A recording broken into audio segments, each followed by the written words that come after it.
Here at the Giver Marketing Network, we don't leave you drifting out in space. We connect you to a coach who will help you build and grow your marketing business. Our process acts as a guide on how to connect with other businesses, maintain good relations, and establish a presence on the Giver Marketing Network. Each member within this collaborative group will have the opportunity to leverage your talent and influence, a true network effect. If you are looking to collaborate on more projects, welcome to the Giver Marketing Network, the most trusted and highest rated collective of specialists on the planet. Here we have a group of like-minded professionals who focus on making valuable introductions and helping each other grow by teaming up. Imagine Upwork meets a network and a coach.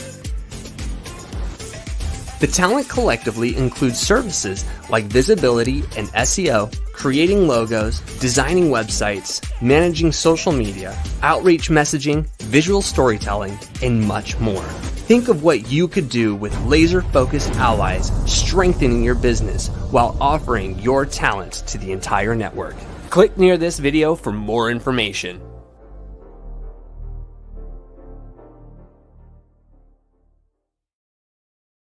Hey, welcome everybody to the Giver Marketing Network broadcast. We have Jennifer Elia with us today, and so excited to talk about how to speak so your ideal client can listen a little bit better to you. And Jennifer, we love having you on broadcasts and working behind the scenes and solving our technology problems and different things. And so we want to thank you in advance for the great content that you're about to bring to us and the great tips and suggestions and mindsets around how to approach the ideal client question. Like, how does this work? So thank you so much for joining. Thank you. I'm glad to be here.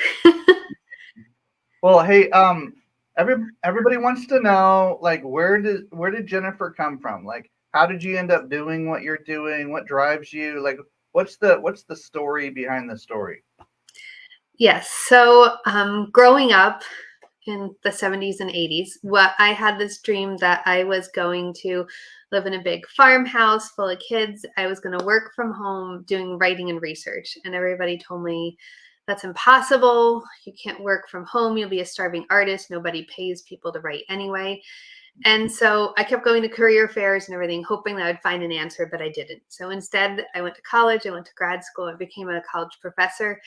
But I still had this yearning to do it. And one semester, I had two young kids. It was the first day of the semester, and they cut one of my classes, which meant that my income was drastically reduced all of a sudden, and I needed to close the gap. So I decided to go online, which was kind of a new thing, looking for jobs at that point, and found a gig for a ghostwriter, which I wasn't really sure what it was. I just knew that they were looking for people to write, and that was my dream job. And I applied and got the job. It was for a national magazine as a ghostwriter, and that started my freelance career. I realized that you could actually build a business, you could freelance, you could take your skills and do whatever you want from wherever you wanted to.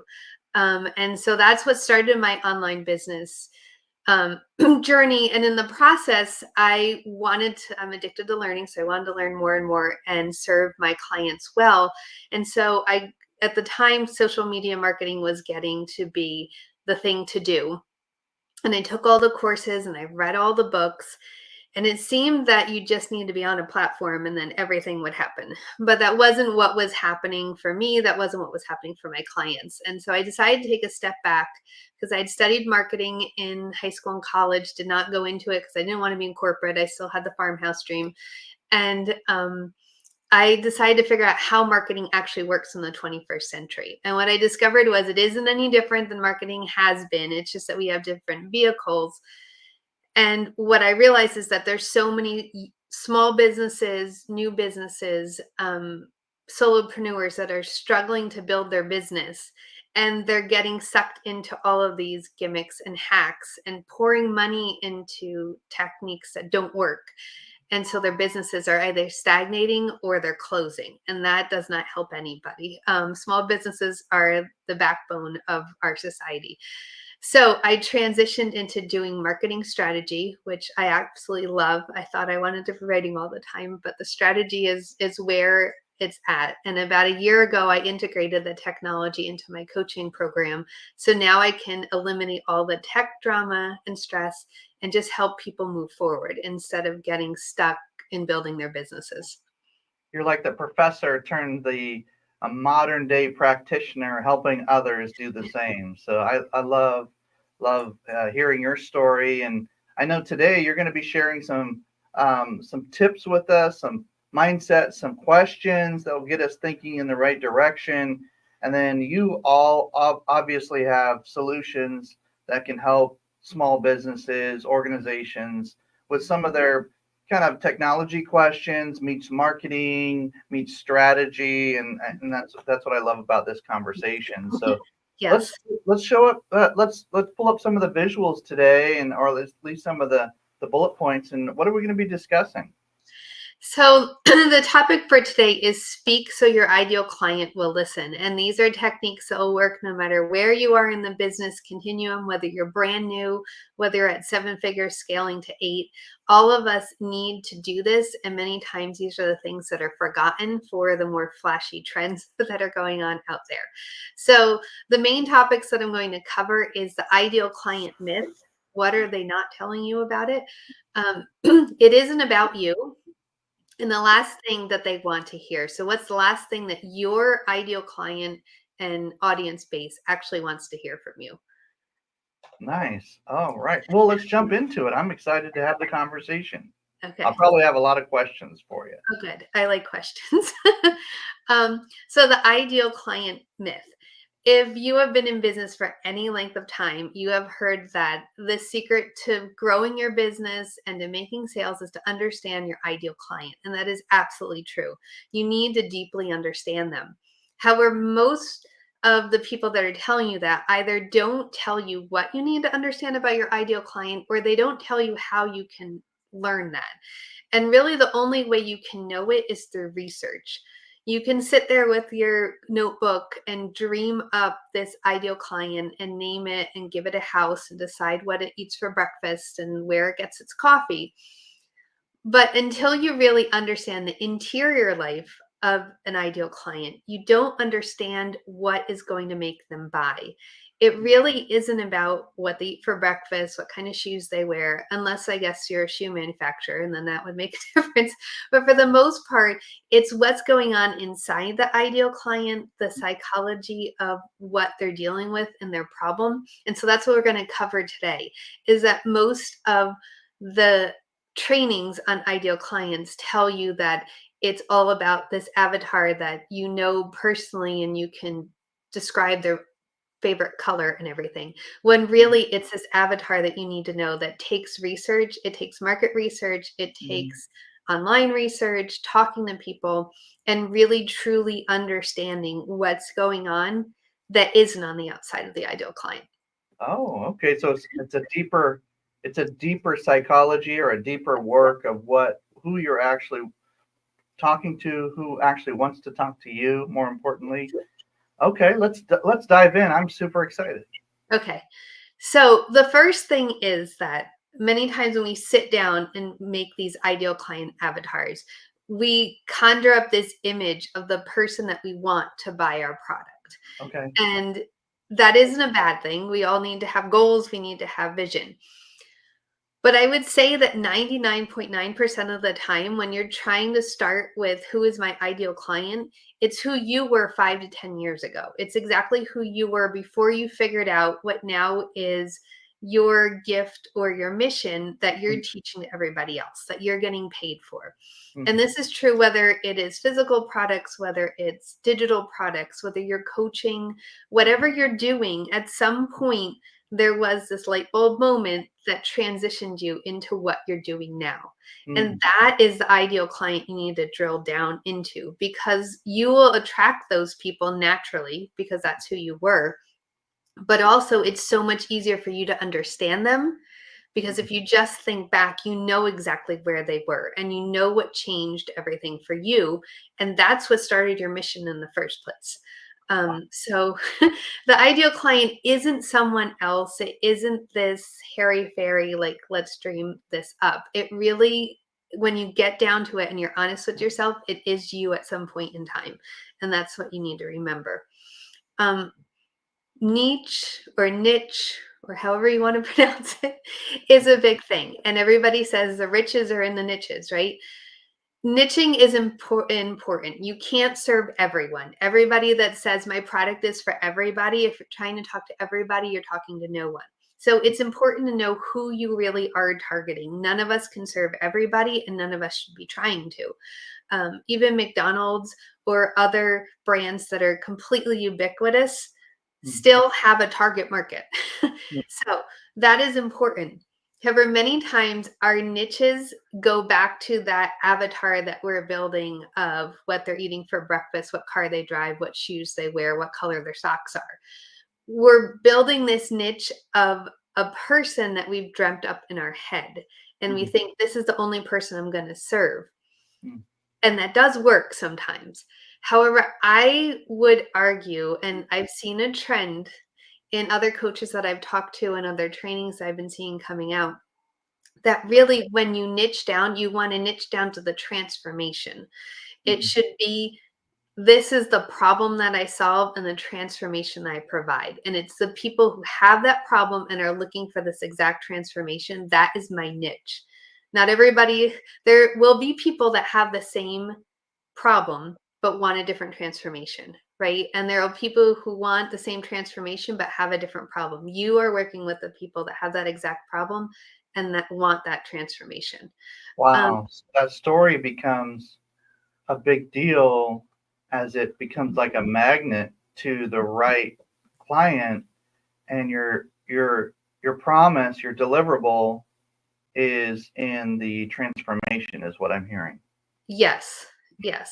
And Okay. so I've seen this even in my own business and in some of my clients' businesses, that they spend so much time finding this teeny tiny precise niche. And it is true, when you're narrow, then it's easier for people to self-select in and out, which is the biggest thing. Everybody's worried about website bounces. And yes, if your bounce rate is super high, you do have a problem. However, we want some bounces. You never want to have a website that has 0 bounces, right? Because then you're not having people say yes or no to you. And if they can't say yes or no to your website, then they're never going to say yes to your product. So there is that self-selection in and out. But I've realized that, for the years that I've been in business now, people kept saying you need a precise niche. Like, you need to only work with women, or you need to only work with this business. And I can tell you, I have clients that are all different kinds of businesses at all different levels. But what unites them is that transformation, like what they were stuck in. And some of them were stuck getting to their first 4-figure month, and some of them were stuck getting to their first, 6-figure or whatever. But it was the same thing. They were overwhelmed with the technology. They knew marketing was out there, but they were chasing trends and burning themselves out. They needed something to streamline everything, to get them unstuck, and the support to keep them moving forward. And so that is basically my niche, are the people who want to invest a little bit so that they can buy back their time and grow more efficiently. Well said. Well said. I love it. So the last one is competition is a gift. I know that in the heyday of coaching, which you remember, Timothy, as well, I would say about 5 years ago, when I joked that you could become a coach that coached somebody on what socks they should wear with each outfit, because there are coaches for everything and people would just invent niches. And they thought that if they had a niche that was so unique that nobody else was coaching on what color socks you should wear with each outfit, then that would attract their ideal clients, because they wanted no competition. However, competition is a gift. If you have no competition, that means that there's no one in the market looking for you. And you are going to have to work so much harder to convince people that they need you. But also, there isn't that organic growth, right? There aren't people out there looking for sock coaches. Maybe there are, I haven't heard of them. But if you became, let's say, a wardrobe specialist or a stylist, Now people are looking for that. So having competition is a good thing. What sets you apart is how you serve, what the exact transformation you provide, and what your specialty is. We can all do the same thing. Like Timothy, we have a whole network of marketers. Yeah, I don't think any of us do the same thing the same way for the same people. So that's important to remember. You want there to be some sort of competition when you're niching down and you're finding an ideal client. That's actually another myth I would maybe like a more like generalized myth, not specifically for this, but a generalized myth is that every marketing professional does exactly the same thing. That is a pretty common myth that I'm hearing out there. Yeah. And for those who are looking for professionals like Jennifer to come and be a part of your team and really bolster your growth, um, interview people that you are hiring. Do not hire off of a website, click and done. Like actually talk to them for 10 minutes and make sure there's an alignment with your actual goals. Make sure they're listening to you. So I know that I experienced that when I work with Jennifer. She listens, she makes sure that we're actually going to go for a transformation, a result of some kind. In fact, I was just thinking while you were talking, there's a phrase that came to my mind. The revenue is in the result, which is similar to what you're saying. The transformation is really what sets you apart. And I think there's something to that. So we'll have to discuss that at some point if we have time. But yeah, I love these points. These are great. Yeah, I like that revenue is in the results instead of the riches are in the niches. I think we'll run with that one instead. Okay. All right. So the next part of this is that it isn't about you. Okay. We talked about how your ideal client is probably you 5 to 10 years ago. But many times when we're trying to reach our ideal client, what we feel that we need to share is all about how wonderful we are, all of our accolades, all of our certifications, our degrees. And while part of that is important, and people need to know that you have had success and that you know what you're talking about and that you have experience, that isn't what they're looking for. What they're looking for is to see themselves in what you're putting out there. And for a while, I was rewriting websites. And at this point, I still do website funnel strategies for people. But when I was in the writing, I would literally rewrite the whole website for people. And one of the things I had one client who we had a little bit of friction. I mean, we left as friends, but she kept saying, no, they have to know that I did da da da da da. And that's the most important thing. It's all about me. Like, I've made the 7 figures. I graduated from Columbia. I don't remember the exact details, but those were the type of things that she wanted to run with. And I kept saying, no, this is why people aren't coming into if you're going to hire me to rewrite your website, let me rewrite it as the specialist, right? And we went back and forth and she couldn't really see it until I made 2 different websites. And when she went through it, I said, this is the goal. You want them to say yes 3 times before they even see your offer. And so the yes is when they first land and they're like, yes, I'm going to scroll, because people have a attention span of maybe 2 seconds. If you don't grab them, they're gone. The second yes is like, oh, I think they're talking to me. And the third yes is, this could actually change my life. And if they haven't said yes to those 3 things, it doesn't matter how many degrees or awards or what clients you have worked with, they're never going to say yes to your offer. Because in their brain, what is going on, the psychology of it is that we are resistant to work and change. I am a bit of a workaholic. I confess it. I'm working on it. But at the same time, when something new comes up, like for instance, I really have wanted for 12 years now to learn how to make my own soap. But it's like intimidating to me because I've never done it. And it's going to force me to change some of the ways that I do things. And it sounds like a lot of work and it sounds scary. And so I've never done it. And I've read, I don't know how many books about it, right? So that's where we are. Like, we want to do something, but then we're like, what if it doesn't work? What if this isn't the right thing? What if I make a mistake? What if this, ruins my life? Even though making soap isn't going to do that. But the point is that our brain has all of these objections for everything. Yeah. And they're going to create a story about you, about why you were successful or why you were able to do this. And they will make up things, not maliciously. It's just that their brain is saying, you know what? She's not the same as you. You don't really want to do this because you might fail. And failure feels horrible when really failure is part of success, right? But we've been conditioned to think failure is horrible. Interesting. So our brain is thinking, well, she can do this because she probably was born into a family that has lots of money, or she obviously has lots of time, or she's much more attractive than I am, or she probably has help, or all of these scenarios, whatever you're talking about, Hmm. whether it's weight loss or it's marketing or it's selling shoes and hats, people are going to have a reason why what you're saying will change their life will not change their life, because they say this changed your life, but you don't understand my problem. That's what we all think. Our problem is completely unique. Nobody understands it. They don't understand how hard our life is. It'll never change, right? So our job is to show them that, yes, I understand what your problem is, and I know that you can change it. And What so were what the three things you said about that website? It's yes, I want to keep scrolling. I want to keep scrolling. Yes, I can see myself in the story. And yes, I think this transformation is possible. Wow, that right there, ladies and gentlemen, write that down somewhere. Put it in the comments, put it in the chat, put it somewhere. Yes, I want to keep scrolling. They're talking about me basically, Mhm. and I think this is possible Yes. to transform my life. But this is Mhm. for me. Wow. Yes. Okay. Yeah. Wow, this is good. Um, I appreciate your practicality in how you take your kind of professor hat and you lay it to the side and you say, let me just talk to you real about how this works.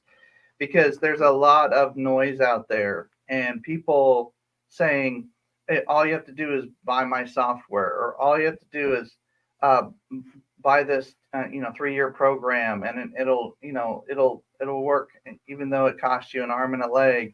Like Mhm. what happened to the days of just interviewing somebody, getting some courage, encouragement from them that this can happen, and take one step at a time with them, maybe Mhm. 3 to 6 months at a time, and just kind of knock it out and get it done. Like what happened to those days, Jennifer? What are you seeing around that?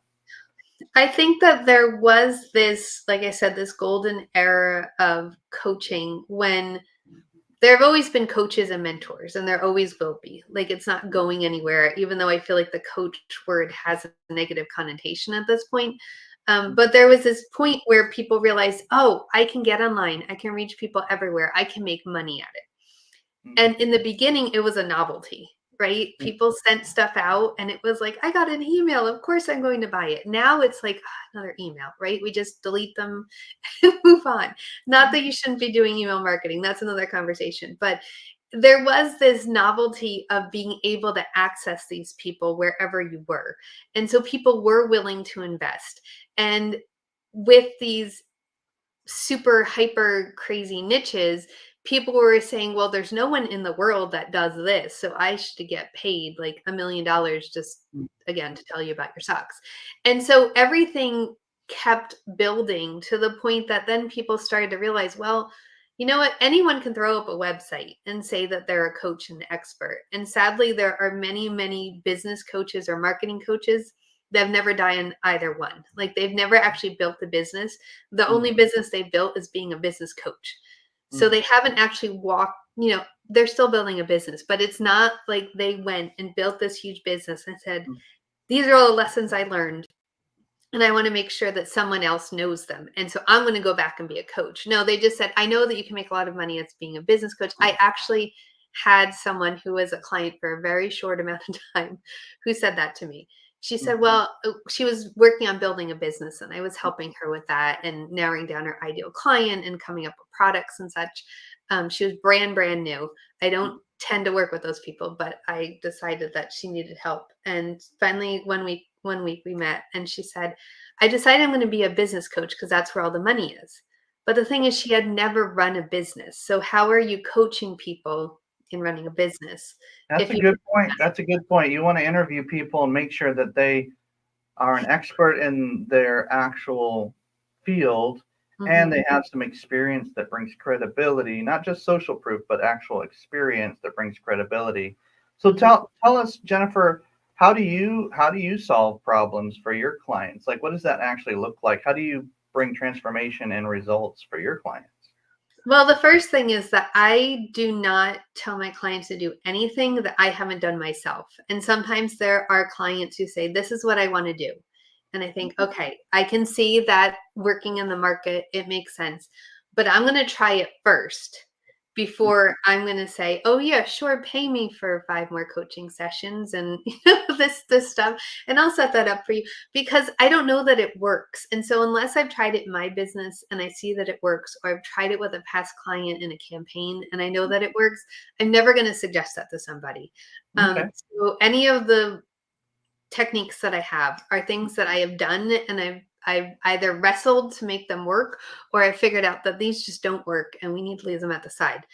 Well, um, we all get frustrated with technology yeah, and communication and reaching out and what tools should I use? There's like 15 different, 25 different good CRMs out there. There's like 50 different ways to build a website. There's like all these different choices, and to some degree, what you've done with us is kind of streamline some things and said, yes, "Hey, let's do this.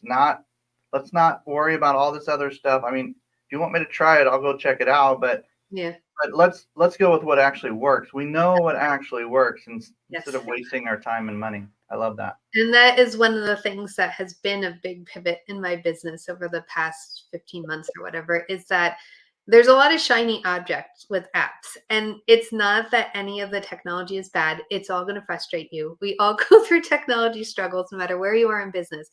Um, there are good, better ones, and there are ones that aren't as good. However, many times those apps are presented like, if you get this app, it's going to completely revolutionize your business and you're suddenly going to make $1 million overnight. And I can tell you there's not an app on this planet that can do that. It's not the app, that's just a tool. It's like buying a hammer and expecting it to build you a house. Like, it's just a tool. So what I have done is gone through and said, what is holding my clients back the most? And when I looked at what it was, they were making progress with the marketing strategy, but what was holding them back was chasing these shiny object apps, or getting into apps and spending all their time trying to figure out how to use this new app, when really they didn't need to be doing what that app was doing. They needed to focus over here. And so I brought in a technology suite that I've built and personalized, that they can go in. It has what they need. I have tools for whatever, and I turn on tools and turn off tools based on what they need. Um, and I have some clients, I tell them, you are only allowed to use these 3 tools. When we've mastered that, we can move on. So you're Um, like the technology guide or a mentor yes. as they're doing what they were going to do anyway, but you're Mhm. just streamlining it, making sure that there's not a bunch of wasted time. You're going through the process of streamlining their time, therefore generating revenue, which is the Mhm. transformation they want, because sometimes Yes. they're stuck. They're stuck in the technology option overload, or what do they call that when there's a menu and you don't know what to choose, like all the Paralysis. Yeah. analysis paralysis, or just too many options going on. Yes. I love that you're able to kind of help rescue some of the um, entrepreneurs that have a good product, they have a good service, they have something to offer. They're just maybe either confused themselves or they're confusing their audience. And so I appreciate that about you. What else do we have today as far as discussion points as we kind of wrap up the training side and go into more discussion? Um, so just the last point is that you need to empower them to, oh wait, I have one more. Sorry, this one. So the last thing that they want to hear, we all think that they want to hear how great we are, how great our product is, Mhm. how much money they're going to save on the product, or how many bonuses we have. And those are all important. However, what they really want to hear are not the features and benefits. Nobody buys features and benefits. They buy transformation. Whether you're selling a vacuum or you're selling a $50,000 coaching program, they don't sell your product. Sell why they need it and what it's going to change in their life. So Say this that is again. Say that again. It's really good. That's really okay. good. Don't sell your product. Sell why they need it and what it's going to change in their life. Okay, good. Thanks. So what they really need to hear, other than you're the greatest expert of all time, and you get 17,000 pages of workbooks. um, is these are the three things that are really the interior life of your ideal client that they need to hear. The first thing is overcoming their objections. You need to know what are their objections, because all of us have objections, no matter what we're buying. There's some sort of objection that leads us to either buy it or not buy it, or buy this brand or not buy that brand. And so you need to deeply understand what are their top 3 to 5 objections to what you are selling, so that you can speak to those and ease their fears. Because most of the time, those objections are really just walls that'll keep them from having to make the decision and risk failing. The second thing is questions they are afraid to ask. It's important to know what they're searching on the internet. Sometimes those are questions that they're afraid to ask, but deep down, there are questions that they have, and this goes back to understanding who you were, that they would never admit that they have that question, because they feel like they're the only one that has that question. Everybody else understands it, right? And I'm sure that you have gone through that, Timothy, when you're newer in business, that you feel like, or you're new in a tech, you think, I'm the only one that doesn't understand this, but that's not true. So you need to address those questions that they're afraid to ask, because they think they're the only one with the question. Got it. Which leads to the last point. Yes, is that they're not alone, that there are people that have been, when you're telling them how amazing you are, you need to start with, this is where I was when things weren't amazing, right? This is what happened that caused me to create this product. Because you felt like you were alone and you had this problem that no one would solve, and then you found a way to solve it. And that's really what they need to hear. They need to hear that you're human, that you have failed, that you have struggled, and that you've had questions and doubts and troubles in your life. And you don't want to just talk about everything that's wrong in your life, but you want to empower them by showing that you can go from here to here, and it is completely possible. All right, help me practice. You ready? I need your guidance on this, because we've done a little bit of work on some other things, technology-wise, and just different strategies that we're using and some different things. But this right here, I literally want to just do this live with you. We go through this process, those 3 points, as it relates to the Giver Marketing Network ideal member, like the member that we're looking at right now. Here, let's start with number 1, overcoming objections. So the objections might be, I've tried like a bunch of leads groups or networking groups or other programs or memberships to this or that, and they just haven't worked for me. Help me, because you're a member of the network. Help me understand how to overcome that objection, or describe the different, how do I actually handle those kind of objections? I think that's a common one, is I tried it and it didn't work, right? So I tried this. And so what they need to hear is that, first of all, many times with other networks, and I'm not throwing anyone under the bus, but people are just there to sell, sell, sell. They're not there to actually collaborate. And so that is one of the things. We are here to collaborate. This is not something where sometimes there's expectations. You have to meet with this many people per week, or you have to show up at this many meetings, or you're out, or whatever. That this is something that's built for them to fit into their schedule, and to connect them with people that are really going to help them in their business growth, not just by bringing in clients, but also having that mastermind effect. Because like I said, we're all marketers, and there are probably people that think, why would I want to be in a group with all marketers? They're my competition. I need to find some place that has needs a marketer. But we're all in business, and we all have different strengths and different questions. And there's a great asset in having people who understand to some extent what you're doing, but have a different expertise and can teach you how to do that. And I think that's overcoming the objection. That's an interesting approach. My little brain's going into conversations I've had recently where I'll literally say something like, I hear what you're saying, and I've been there too. I joined this group and this group and this group, and it helped me when I first started get some leads and some prospects are built into those those memberships just in the beginning. But depending on who your perfect client is, will determine what group you want to actually join. If you're Yes. going after larger, like you're taking your game to another level, you want power partners that bring you into larger Yes. projects as a team. We're in an era of the gig economy. There's a bunch of us flying around talking to some great clients, and we need to help each other. So that's interesting. I like what you said, and then my brain's going and to complement that. What about the second one? Questions they are afraid to ask.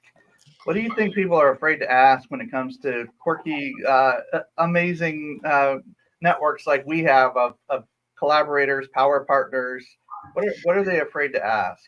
I would say there's a couple questions. One is, do I measure up? Like, is everybody far above me, or am I beyond this market? So they're both the same question, right? Okay. Is this too big or is it too small? Like, am I going to fit in and benefit from this?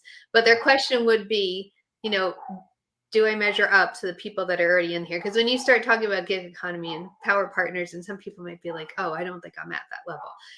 But also, when you talk about working together, people might say, well, I'm a very successful businessman. I don't need to work together with other people, which you always need to collaborate. But I would say those are two of the biggest questions. Do I measure up, and is this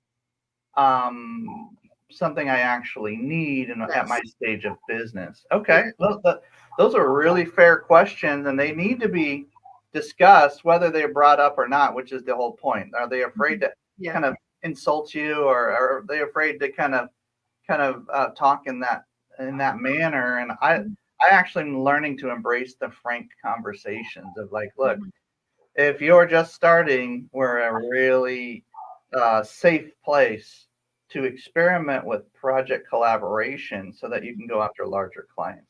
If you've been around for a while, I'm just trying to address and kind of have the conversation about this question. If you've been around for a while, if you want to go after even larger clients and team up with even other small agencies that have some expertise in these particular areas, you can team up and you can both make triple what you could have before, and the client is better served.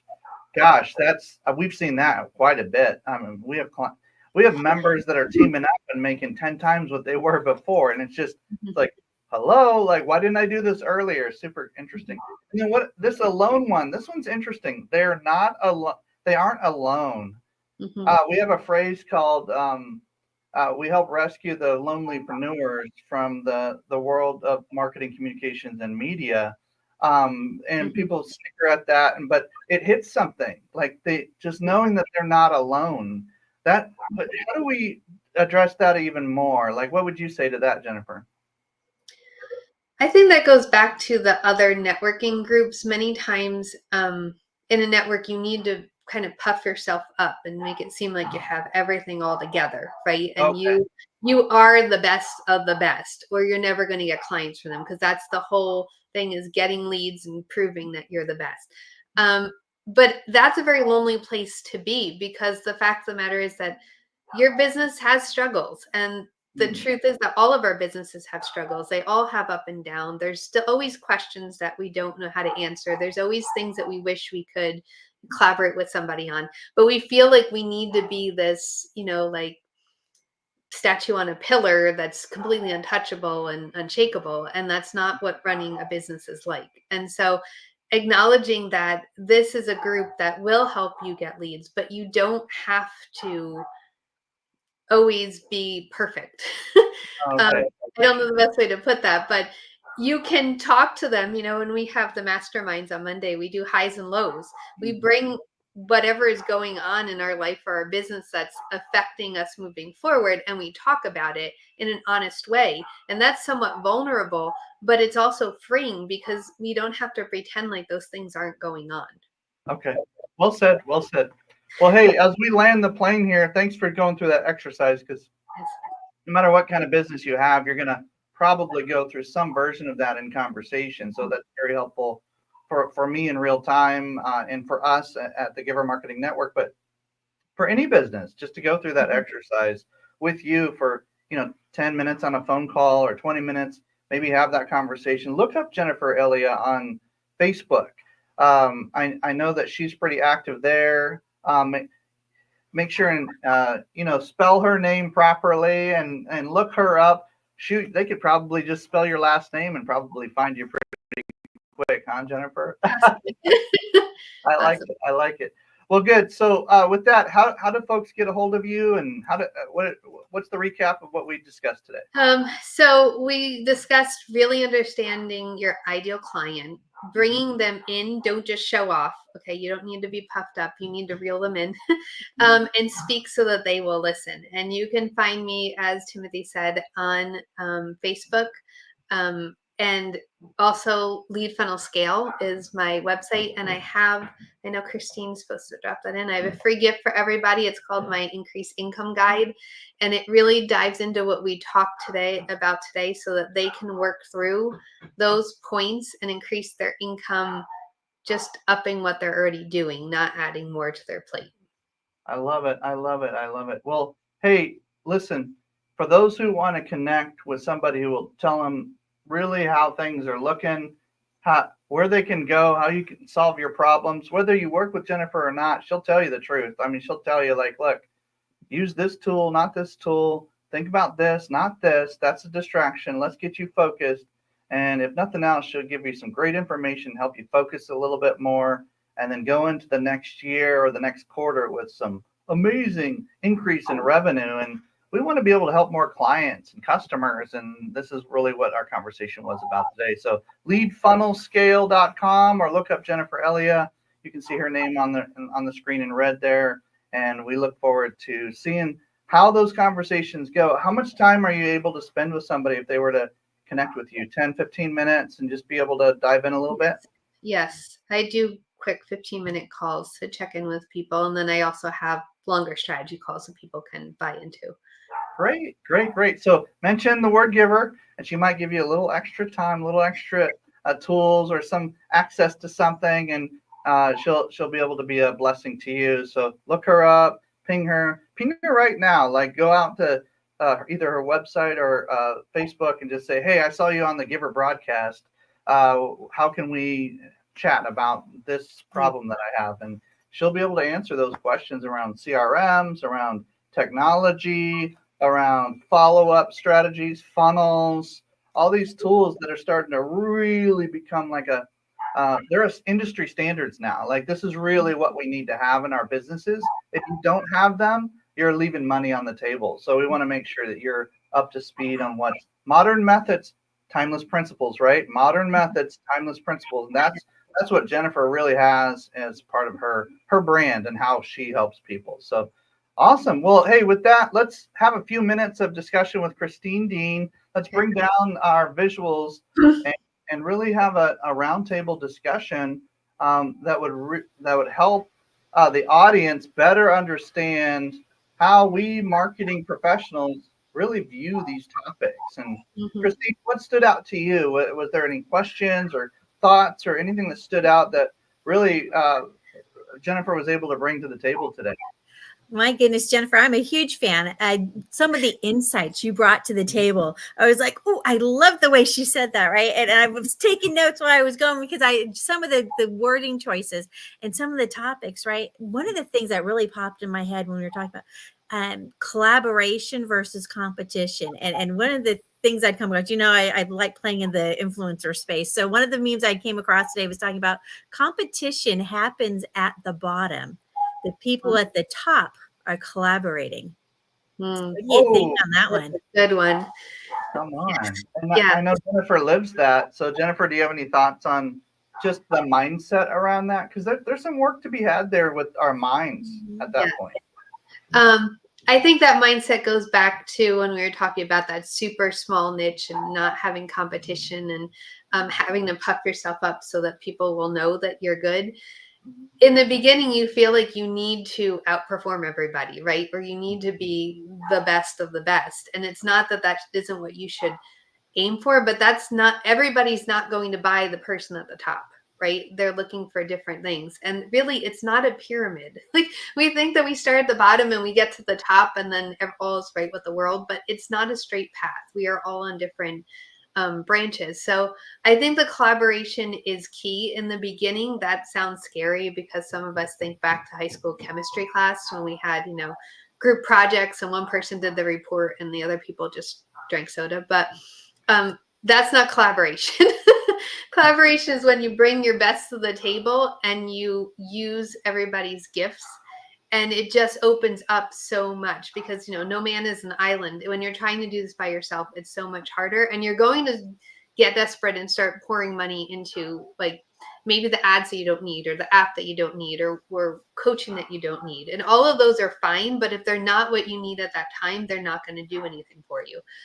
So I think that's where collaboration comes in, as far as driving you where you need to go, but also complementing. I'm a homeschooler, and I have 4 kids, and sometimes they get frustrated because they're like, well, she can do this, and I'm like, listen, we all have things that we're good at, and we all have things that we're working on, and that's true for everybody.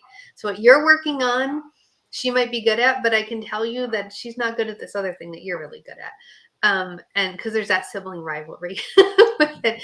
And so I think that's the same throughout our life, especially in our businesses. There are always going to be businesses that are really good at one thing, but they need help in other ways. And that's how we can collaborate and support each other.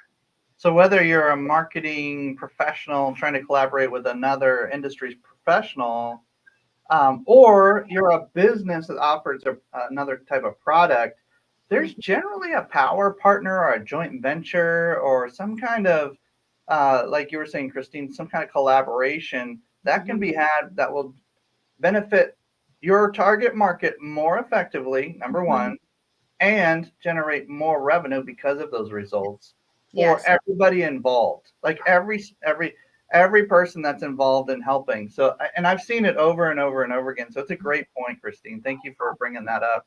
What other questions do we have for Jennifer? Anything in the chat box? Anything in the comments? I saw some comments that were quoting some famous movies and all sorts of things.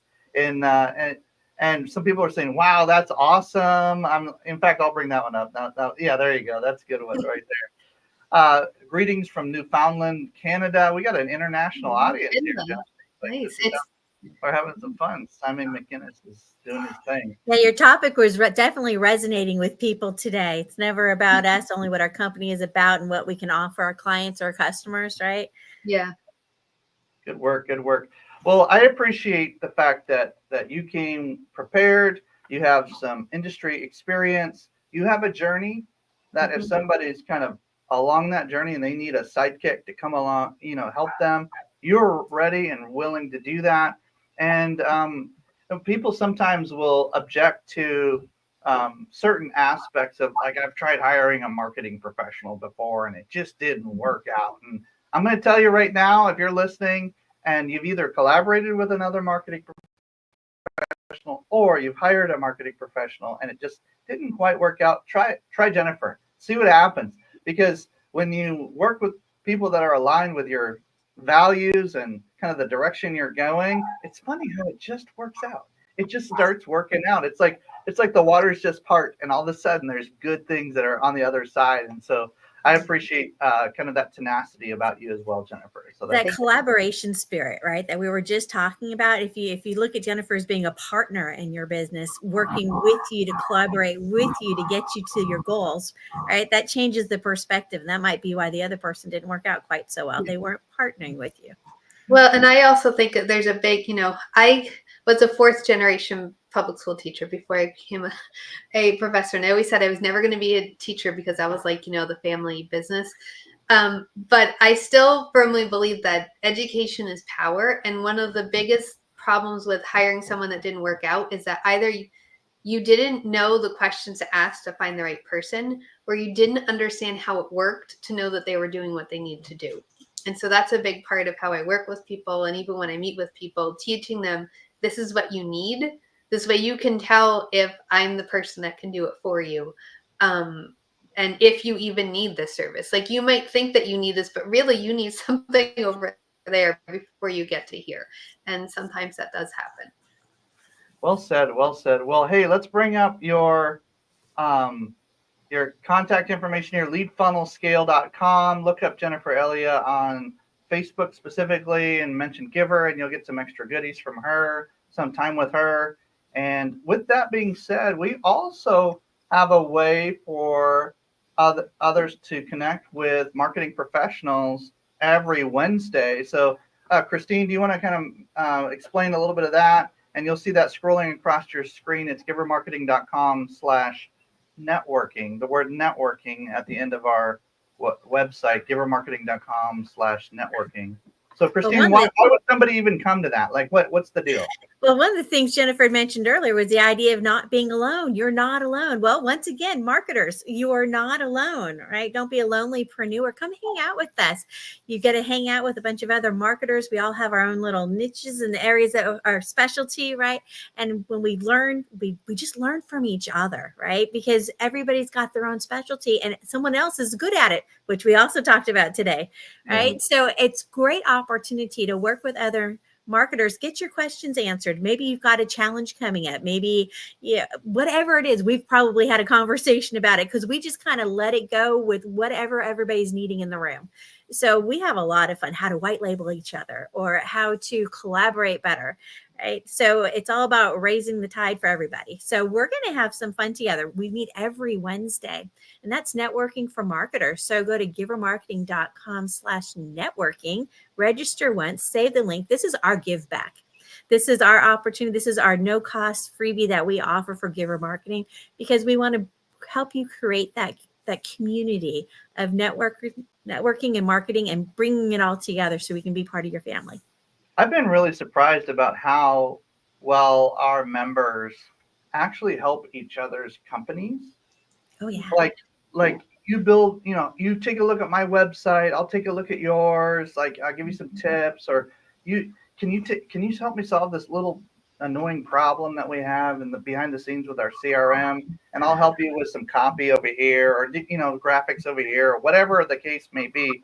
And it's just amazing that after that happens, there's like this trust level where you're like, oh wait, we could work together with a client, charge them quite a bit more because we have this like Venn diagram happening where there's like this awesomeness, like sweet spot, but we also have these specialty pieces, so we can speak the same language with that Venn diagram overlaps, but the client is like, holy smokes, I got a 2-for-1, like this is amazing, like, and you're bringing tools and resources, like, I'll pay whatever, like just stay together, Batman and Robin, whatever you're doing, and like let's just keep this team together and let's build around this team, and it starts generating a lot of momentum. It's amazing because when someone comes to me, they go, hey, I'm having a problem with, I'm like, hold on, I got somebody, right? I dive into the team and, within 30 minutes, I've got them a specialist that's fixing whatever it is that they needed fixed. So it makes you be a great go-to solution for your clients. In addition to some of the collaboration opportunities, some of them I got to say, some of those members have teamed up and it's amazing what they've seen happen. They're like seriously like 2x, 3x in their businesses right off the bat. Within months, I've seen it, and it's crazy to see what happens. So I love being a part of that, and the energy is fantastic. So come hang out with us. Awesome. Well, hey, thanks again, Jennifer. Thanks, Christine, for rocking it today and making this all happen, having some fun, and kind of coordinating everything. Really appreciate you, and we'll see you soon. Grab that link, givermarketing.com/networking. Look up Jennifer and ask her about her broadcast and if there's any way to connect with her, and she'll be glad to be able to put something on the calendar with you. God bless you guys. Talk to you soon. Woo-hoo.